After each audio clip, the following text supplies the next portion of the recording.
Okay, here we have Guided Project 4. I clicked on it, opened it up here. Um, and, excuse me, the idea is we're trying to allocate resources, and this would be a very typical thing. So again, the basic problem here is we've got a couple of crisis centers that we might want to open. We're looking at staffing options. And here I mentioned one in an urban setting, one in a rural setting. And so in order to get at this problem, we look at the resources required and what resources we have and that sort of thing. And so, these are all just fictitious here, but the idea is based on reality.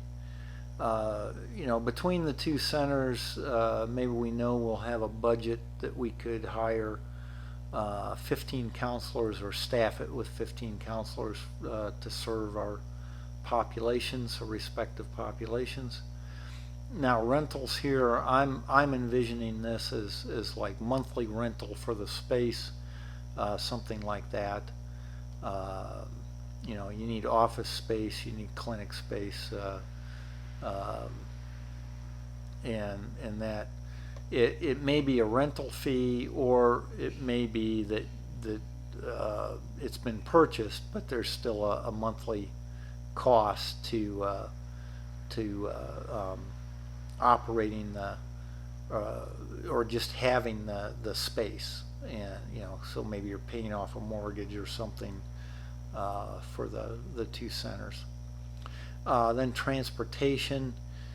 These centers would most likely need various forms of transportation for different situations, either to get people in who didn't have transportation, or to transport, in some cases, people from the crisis center possibly to a jail or something like that, or a court system.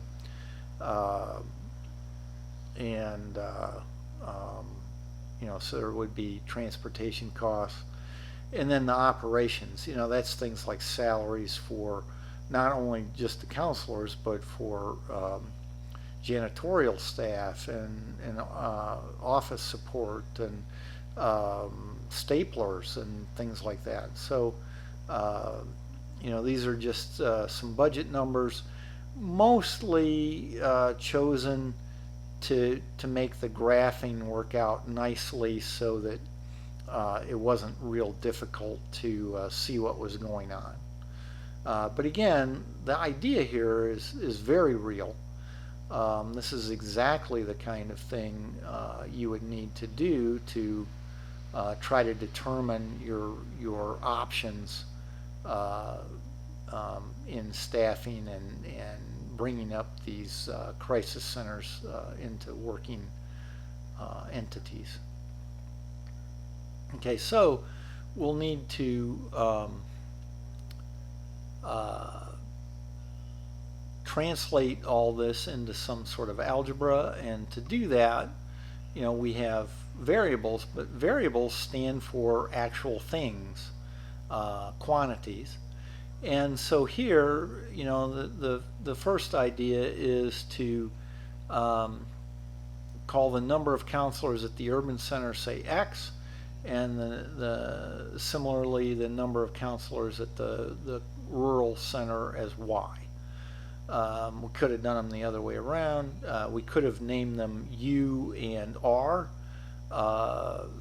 but because we're going to put this stuff on Desmos, and X and Y are going to be our main variables, I thought it made most sense to go with that.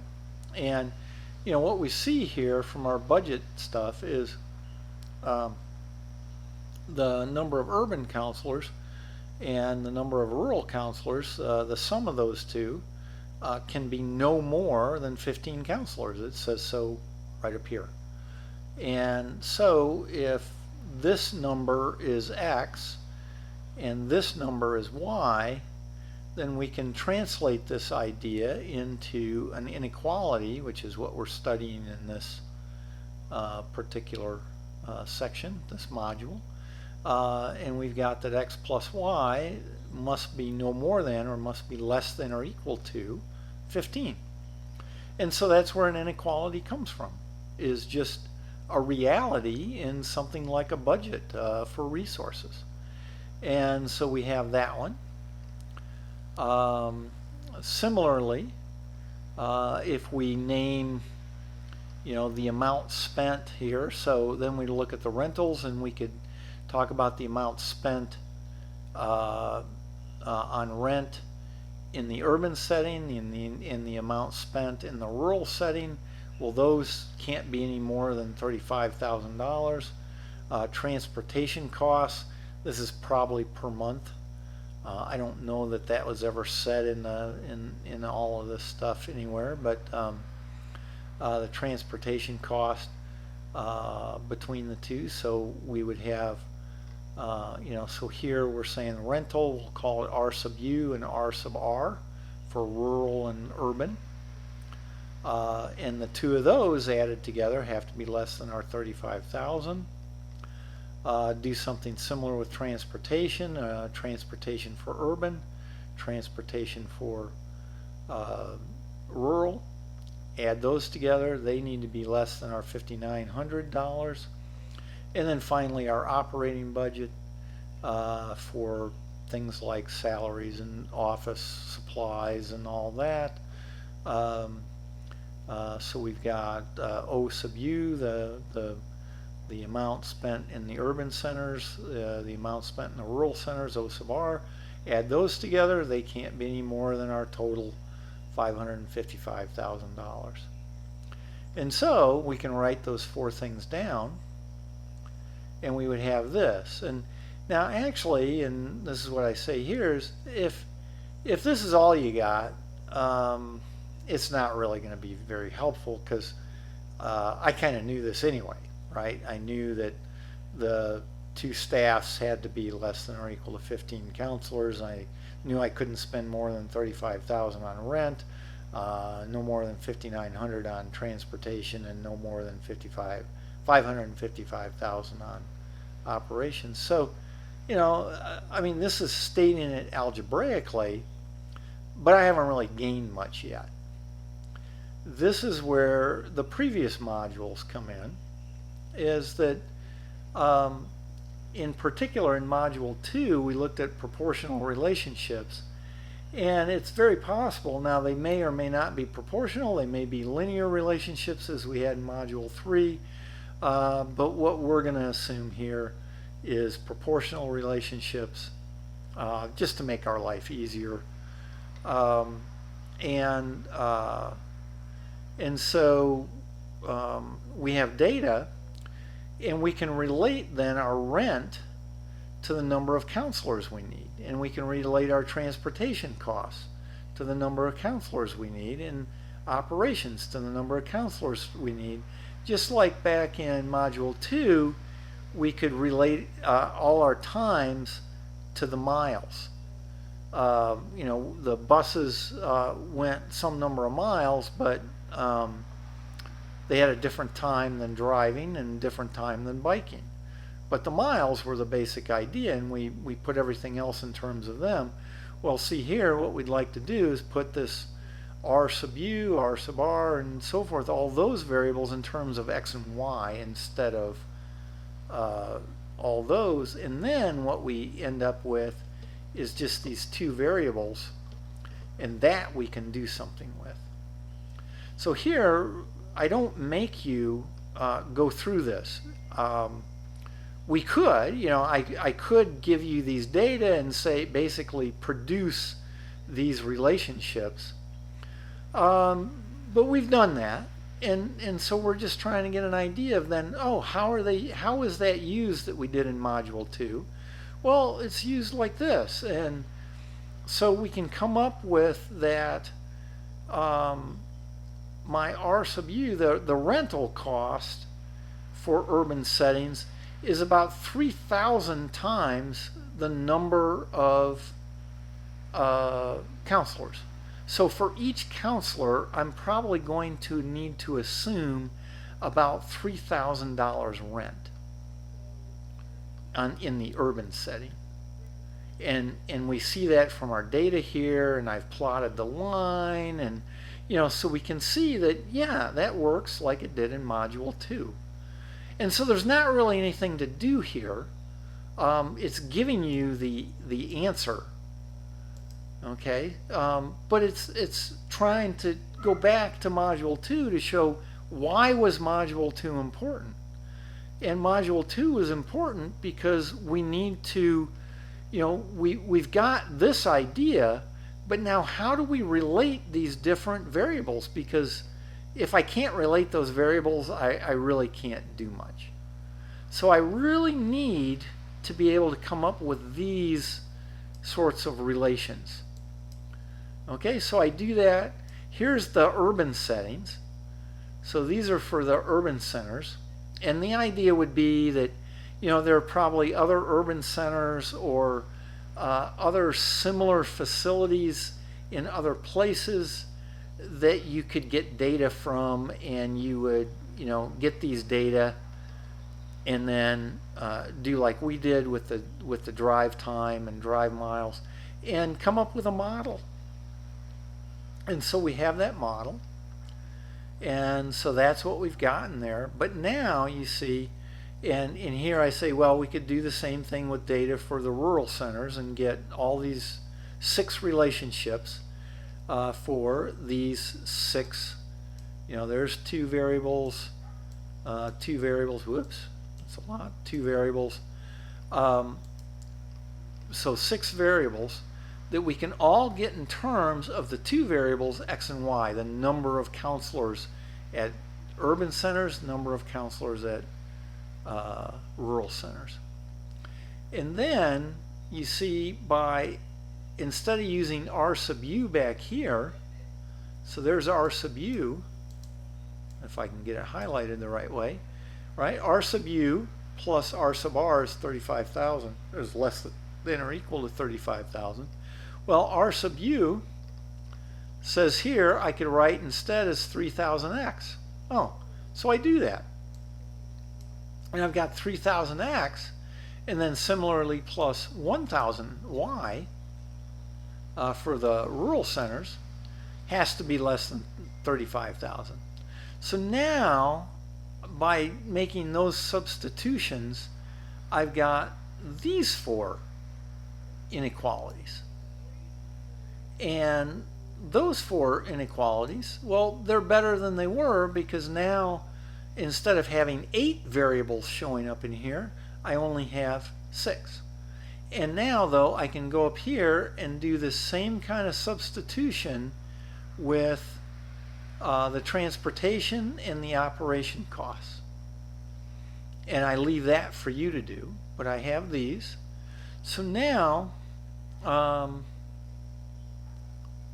and that's where here I just ask you to do the same thing. So what I did here, you finish with those, and you'll get a total of 4 inequality constraints, all using X and Y. So now we want to go to graphing them to kind of see what's going on. And so we opened Desmos. I already did that. Notice I'm signed in. And we want to add a note, and so I just go here to the plus, I add a note, and that note was something like number, or number of counselor, lowercase here, counselor inequality, I think, or something like that. So let me go back here, and what did it say? Yeah, number of counselors, constraint. Okay, so we're calling constraints, right? They constrain us, they keep us from doing things, right? By having a budget, it constrains us to not having as much money as we would like. So here's our number of counselors constraint, then I just go to the next box and I type in my constraint. X plus y is less than or equal to 15. So x plus y is less than, but then I hit the equal sign and it adds the equals there, 15.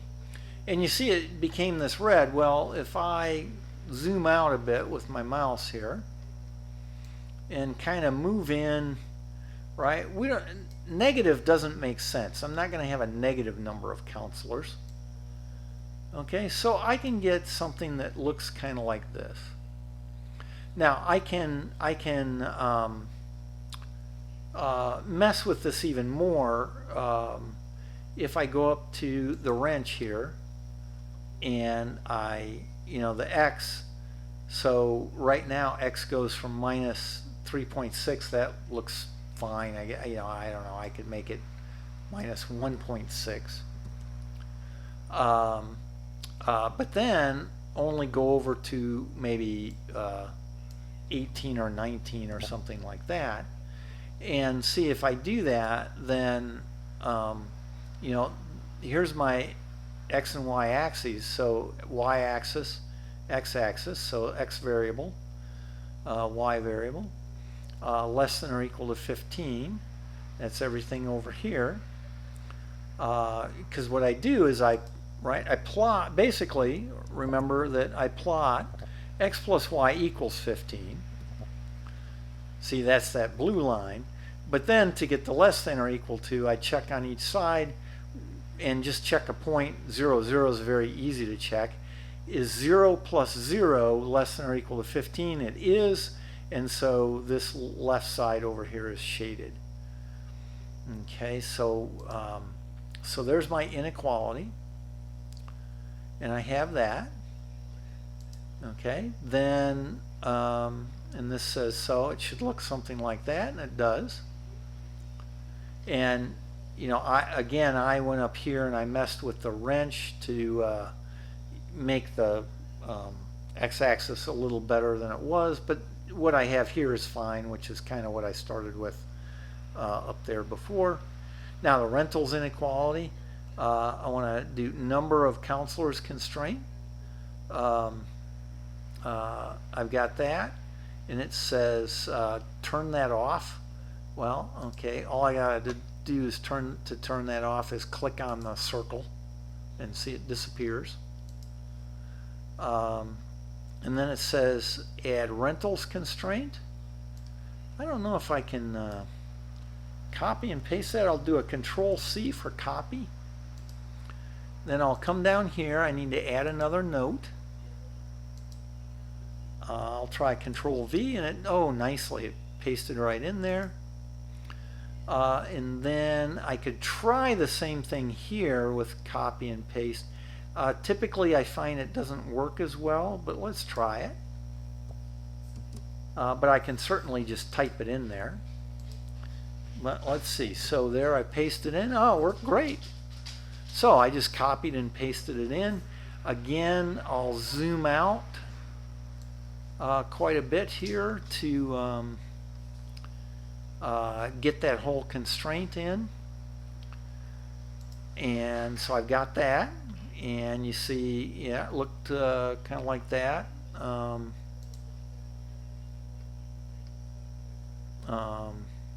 Mine looks pretty much like that one there.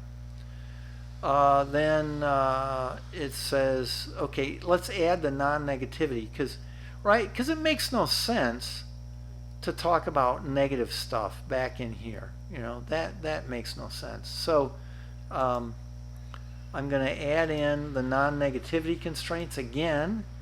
Since that works so well, I will highlight, do a copy, Control-C, and paste. And see here it got very confused. Oh, for one, I didn't tell it to do I did not tell it to do a note first, and so that's why it got confused. So I say note, and then it worked just fine. And I want x greater than, so a greater than sign or equal to 0, and a y greater than or equal to 0. Okay, so I've added those, and I get this triangle in here, which is what this then talks about, getting that triangle. So we've gotten to there. So that mostly dark shaded region. And that's what we call our feasibility region. Now that's only feasible for the 3 constraints because I don't have this one turned on. Okay, so then what it says is toggle on this 4th one. And now my feasible region is this trapezoid in here. Because if you remember, I was down this direction for that first constraint. I was also over to the left for this constraint. But for the non-negativity, I'm up above the x-axis for this one and to the right of the y-axis for this one. And so that puts me in here. And so the next part is dealing with cleaning that up so we can see it nicely. And you see what it says to do. Okay, so we want to just make this feasible region. So I'll add another note.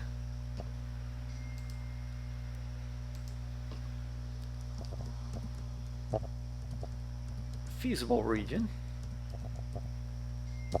Okay, and the way I make the feasible region is I take probably either one of these 2 constraints, and in here I did that one. So let's copy that. Well, let's turn these off, and then we'll see what happens as we go here. Okay, so I'm going to copy this. So I highlight it, do a Control C, come down here, I'll paste it, Control V, and we get that same picture back that we had before. Now what you want to do is in these curly braces you want to add this other stuff. And the easiest way I find to do that is actually add the curly braces. So there's a set of curly braces. Now come up here, copy that or retype it, but I find it easiest to highlight it, do a Control C. Now I'll click in there, do a Control V, and notice what it did. It just chopped off the top of this. Well, why? Well, let's look at these 2 constraints. There's that one and that one. And so you see the x plus y less than or equal to 15, it's everything down here. And the 3000x plus 1000y less than or equal to 35,000, it's everything over here. Well, here's all this darker stuff is what they have in common. And so by using in Desmos this notation, what it did was it is looking at the combination of both of those inequalities. And now I can see that inequality better if I notice the double arrow there, and I can bring this out as wide as I want so I can see that whole thing, and then I can scoot it back to see my graph better. But then again, what we want are the x greater than or equal to 0 and the y greater than or equal to 0. So again, I'll do it that same way. Add those curly braces, highlight the y, copy it. Again, I could just type it in here. That's all I'll do for the x, just to show I can. And then I'll, and what I suggest is always moving to the left, because then you're sure you can see it. And now I'll click in here and I'll say x greater than or equal to 0, and you see it worked just fine. And so there are my 4 constraints that I have. My non-negativity constraints, these 2, and then my counselor's constraint and my rentals constraint. Now, between all of them, now I can zoom out to make this a much better picture. right? That looks much better. I can see that all better. But there's my feasible region so far. And that matches then the feasible region I have here. And see this dark line? That's because it does the dark line for this last constraint that you have here. If I were to switch these around, and I'll just show you, I'm going to, this will give me an error at first, but whoops, well, that was no good. Okay, well, that makes it easy enough. Okay, so I accidentally erased, oh, I could undo that, I bet. Yes, oh, good. Okay, so I put curly braces around that, and so it's giving me an error over here. But if I get rid of the curly braces here, now notice that dark line goes with the one that doesn't have curly braces. Okay, that's all that dark line is doing. I'm not sure why Desmos does that, but it does. And so I'll put it back the way we have it with the that. Okay. Now, so what you need to do is get the feasible region for all 6 constraints. And here's a picture of it. Okay, but you have to add the transportation and operations. So you'll need to come in here and add a transportation. Whoops, I need to do remember to do a note. That's when you want to type words. Transportation constraint. Oh, I see that I need a space here. And I'll need to add that, and then I'll need to add another note here. And this will be my operations constraint. Okay, and so I'll have to put those in just like I did these. And then I'll have to come down here, and I can put them anywhere. I could put them at the front here. Now I would probably put them in here. I would go like this and add the transportation constraint and do it again and add the operations constraint here to get my 6 constraints. So notice there's 1, 2, 3, 4 lines, okay, from the 4 budget constraints, and then the 2 axes lines are coming from the non-negativity constraints.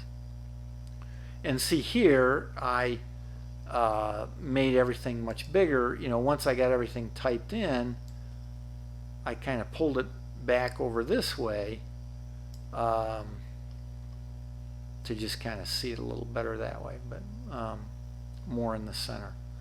But you see, you know, it's up to you how much you do. You just want to make sure that this picture looks good over here, the graph.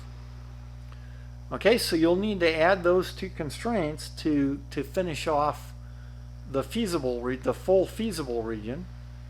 Okay, but then when you do, what this says is take a screenshot. Okay, so I can do that. But then make sure you save your graph. Okay, so you can go here and say save, and like what I would do would be something like math1003, and notice I've got something that says inequalities, you know, so I might put here this is module 4, so I might say module module 4 and save. Okay, and I'd save this, and as you continue looking at a few more things here with the project, now you know, this asks you to add the 30 patients and this line here. I think you can do that, and you can add these other lines. But the idea here is that under these conditions or under these assumptions, that a given counselor can serve 6 urban patients or 5 rural patients a day. And why might that? Well, difference in paperwork, difference in moving patients around possibly from place to place as you might need to. And so it could be, because of the urban setting, you might be able to see more patients in a day than in the rural setting. You might have to go out to some patients in the rural setting, and of course that would take much more time, and so you couldn't see as many. So it's reasonable to assume that in the different settings you might be able to see more or fewer patients in a given day. And so we have this, and this says, hey, we want to serve 30. And so depending on how many counselors we have, so 6 times the number of urban plus 5 times the number of rural, that would be how many patients we can serve. Well, we want that to be equal to 30. Well, we type that in and we get a line. Well, everything in the gray area that's also on the line is something we could do. So we could do 6 rural, because this is the y-axis, 6 rural and 0 urban. We could do 5 urban and 0 rural. Here, I guess this is 1, it looks like about 1 rural and 4 urban. That's not exactly 30, that's 29, but it gets us close. We can kind of see some things. So some of these answers wouldn't be integers. I mean, you can't really have 29 and a half counselors or 5.5 counselors or something like that. But in general, those are the feasible combinations of getting to see 30 patients. And you can use that to get an idea of something close. And again, so 4 urban and 1 rural counselor could see about 30 patients. It'd be actually 29. Similar here, it looks like 1 urban and 5 rural could see about 30 patients. It would actually be 31 patients. So it'd be close. And you can kind of get those from looking at the points inside here that are also on the line. Okay, so that's the idea of how you finish it. And as you go here, if you wish, at any given point, you could save it again.